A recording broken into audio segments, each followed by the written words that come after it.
దేవుని ఘనమైన నామమునకే మహిమ కలుగును గాక. ఆకలితో ఉన్న వారికి ఆహారం పెట్టడమే నిజమైన ఉపవాసం అని యెషయా గ్రంథం 58వ అధ్యాయంలో మనం చూస్తూ ఉన్నాం. అదే విధముగా గత 7 సంవత్సరాలుగా ఆహారం లేక అలమటిస్తున్న డివైడర్ల మీద, ప్లాట్ఫారాల మీద, దిక్కులోని స్థితిలో ఉన్నటువంటి రైల్వే స్టేషన్, బస్ స్టాండ్, గుహల ఇలాంటి ప్రాంతాల్లో ఉన్న వారికి ప్రతి సోమవారం అన్నదానం చేయడానికి కల్వరి ప్రార్థనా మందిరం తరపున దేవుడు కృప చూపించారు. మీలో చాలా మంది సహకారులుగా ఉంటున్నారు.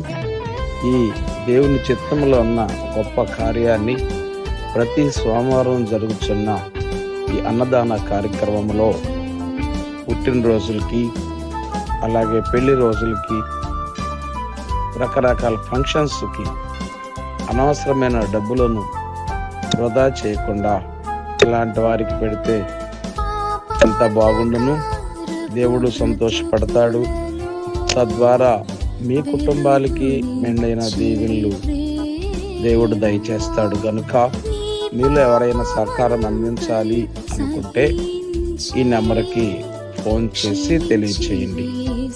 ఇప్పటి వరకు సహకరించిన బిడ్డలందరినీ దేవుడు మెండారుగా దీవించునుగాక. ఆమేన్.